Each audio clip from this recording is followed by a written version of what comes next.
I'm Chuck Elder from Rotary Club of Gettysburg. We are here today to join with our partner organizations from Adams County to demonstrate the use of the Sterilus machine, which was purchased, I believe, in 2020 or thereabouts, after Healthy Adams County put out a call for request for funding. Many organizations, including ours, joined together to acquire this machine, and Rotary Club's job really is to furnish the machine with supplies that keeps waste haulers and other persons from being stuck by sharp needles that could be contaminated. These are household needles that people use for medical conditions such as diabetes, but also for their pets. All of that is accepted in collection box in front of the Bonneauville Fire Department, and then brought into the back room here by the staff, and recycle it into harmless waste. And I was just informed that there was only 2 or 3 other machines like this in the entire Commonwealth of Pennsylvania. So Adams County is fortunate to acquire this machine.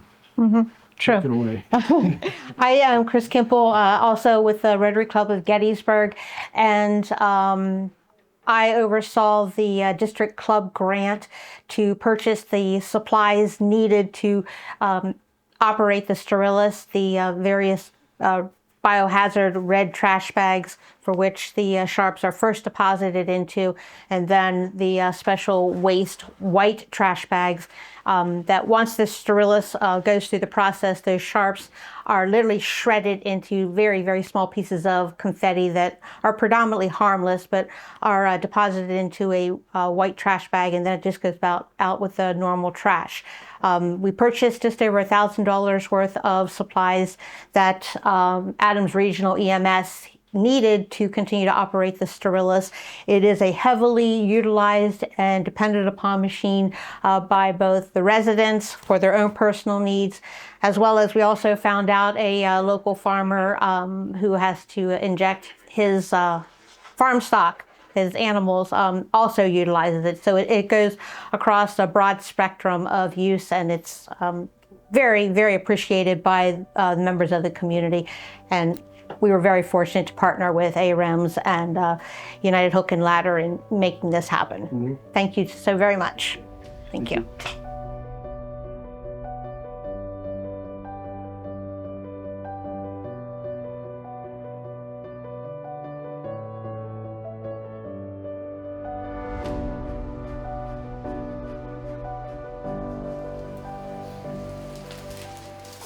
So just so y'all, have y'all been out here before and seen this, how this works? So basically what we do is there's a red box out front where people can just drop their stuff. It typically shows up in something recycled. When they call, we always tell them, if it's got the little recycle triangle on it, we'll take it. So they'll drop in there. We empty that, bring it in here. We'll just run it through the machine. It's small. This is one load. Okay. So that closet is full. So so I'll run over here 3 or 4 times a day, sometimes better. Just depends on the workload. And we have a couple of employees that can operate it. It's kind of finicky, so I try to keep it close to me so that it sends me emails when it finishes a cycle. How frequent do you empty empty the drop box? So we probably empty that every other week. It depends. Some people will store the stuff up and bring a truckload at a time, and then they call and say, "Oh, it's locked." I'm like, "No, it's not locked," because it doesn't lock. It just jams because they put some big stuff in it. But yeah, probably every other week at least, unless somebody calls me and says, It's jammed. it's broke. So yeah, but this could be a full-time job. One of the benefits so this station's getting ready to get tore down. Our offices are coming here. It will be so much easier because I don't have to run from New Oxford and stop and do all it. It takes about 2 hours to run a cycle. So it's not like I can start it because it sterilizes and steams and does all that stuff. Then it grinds and so yeah, it's super helpful. But there's maybe 2 or 3 of these in the state. Wow. Yes, these things are Wow. hard to find. There's no reverse distribution through like the pharmacies and stuff. Nobody will take that stuff. Right. So people who want to do the right thing, yeah, Struggle right, to. bring it out. Just please put it in a bag so that, because out in that red bin, it's just a big trash can on the inside of it. So if they dump loose stuff in there, it kind of puts us at risk for accidental sticks and stuff. But they're usually pretty good with it. So you want the word to get out to everybody in Adams County to use this machine, despite its difficulties? Yeah. Who has that I think they commitment? know. Yeah. Because they haven't posted like somebody called me. She was at 40 V Twin. I don't know on something, and she's like, "I seen the thing there. How can I get there?" And I'm like, "Well, it's there. Just go drop it off. We don't need to be there." We're gonna take this thing down probably the 2nd or 3rd week of January, because we plan on destroying this building in March, and I need to get all that recycled.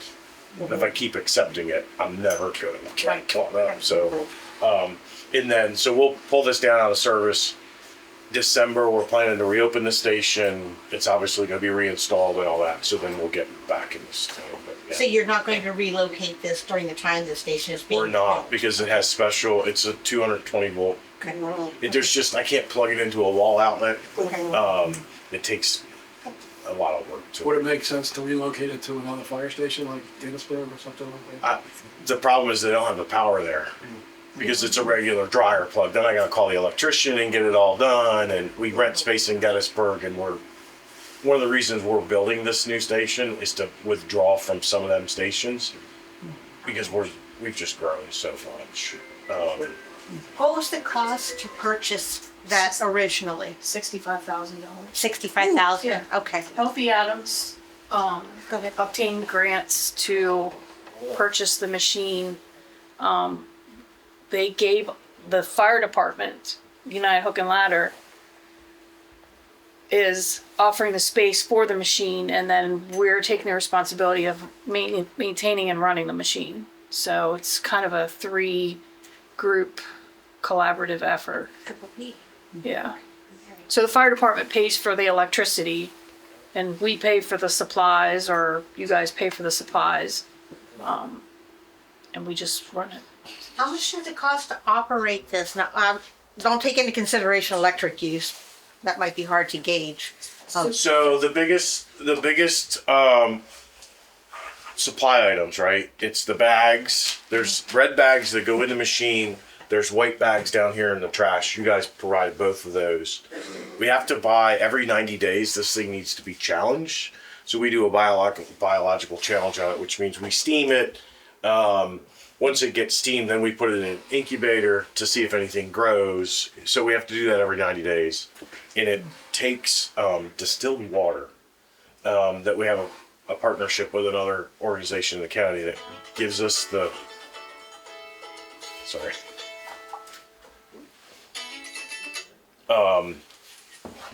That gives us the distilled water. Because we run through a good bit of water. Because every time it runs, obviously it needs water to steam. So your organization put out the call to request this machine originally, right? You partnered with Adams. Healthy Adams. Healthy Adams. Healthy Adams did because of the trash carriers, like meters, Waste management. Yeah. waste management, waste connections, stone ciphers. They were having a lot of needle sticks because people were just throwing stuff in the trash. So Healthy Adams came up with the idea to purchase the machine, and then they obtained the funds to purchase the machine through various grants and donations. And I think when we first initiated our conversation, you talked about a maintenance agreement With our or maintenance contract. okay. What is, So the maintenance contract is annual contract that we would never go without, because when this thing goes down and Brian's not able to fix it, you have to fly in the maintenance guy from Massachusetts. So you pay for the airfare, the lodging, the travel time, his time here, and then all the parts. For $5,000 or $6,000 a year, he comes down, usually like one trip will wipe out half of that maintenance fee. Wow, okay. So a maintenance agreement is about $5,000-6,000 a year? Yeah. Wow, okay.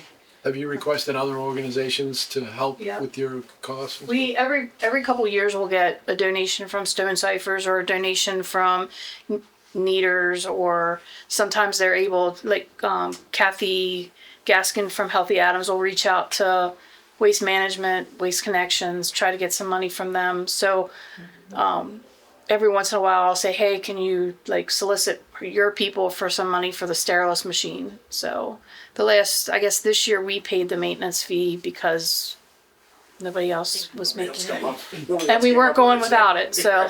Does the medical society, and I guess in this area is predominantly WellSpan and maybe UPMC with So Hanover close? WellSpan was one of the donors to purchase the machine. Okay. There was I guess it's a WellSpan Foundation or something like that that put money towards it. Okay. Yeah. It was probably 8. It's been a while. Yeah, it's been here longer than me. Okay. So based upon the need, is it possible? It's always possible, I think. But do you see expanding either a larger machine or more than one location throughout the county? Yeah, Of course, that would be manpower and no, funding, yeah, but yeah. It would be. Look, it would be much simpler. Like the machine was bigger, and I don't know that they make them bigger, right? Okay. Outside of a true healthcare setting, Right. what is available in this portable format. If it held more, it would just take longer to sterilize and grind and all that stuff. So I don't know. Okay. Maybe if there was something bigger, it would be. I hate to expand it and have drops all over Throughout the county, right. It just because then I gotta chase them all. Right. At least my office is soon gonna be here, and this can be really close to it. So,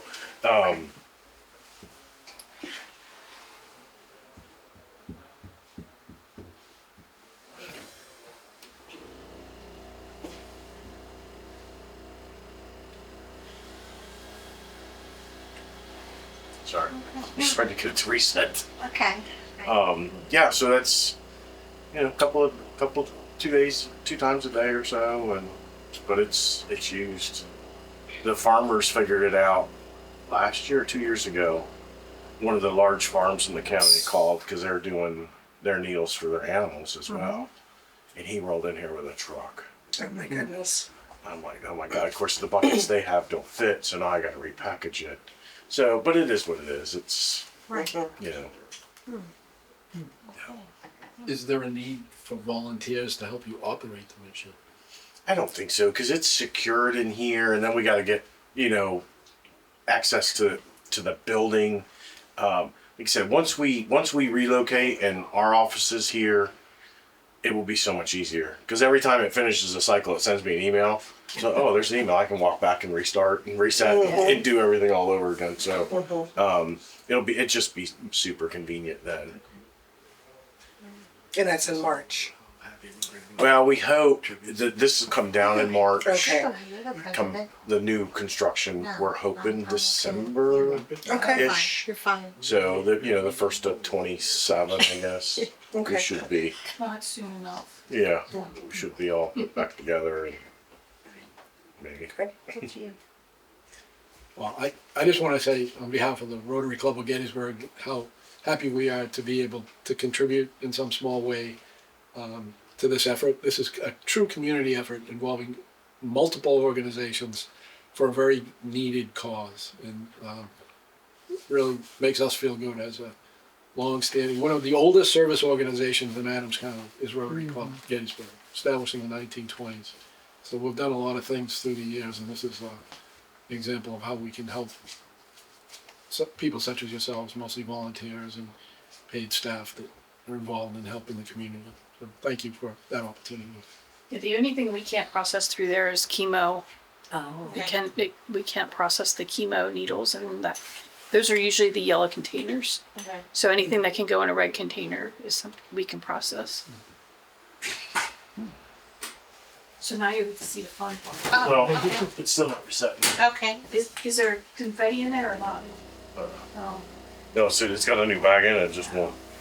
So the confetti just goes in the trash? So it takes Yeah. product that's in there, the needles, the plastic, and the liquid medicine that might be residue in the syringes. It takes it up and it sterilizes it, then it sends it through the grinder and it comes into little pieces of confetti. So there's little tiny pieces of metal that aren't sharp. It's all sterilized, and then the plastic is in small pieces. I want to say like maybe an eighth of an inch by eighth, but it's little. tiny. It really is confetti. In the white bags that are in those boxes there, they're printed on it says sterilized medical waste or whatever. So treated medical waste or whatever. Right. So it makes it clean for everybody, and it's tiny pieces. So then the white trash bag can just go out in the trash, right? Yeah. It doesn't have Yeah, to be separated. No, nothing crazy, nothing great. Wow. As long as these don't go out there, because the Okay. garbage men get excited when they see these. So, but yeah, it'll grind that entire thing and make it go away.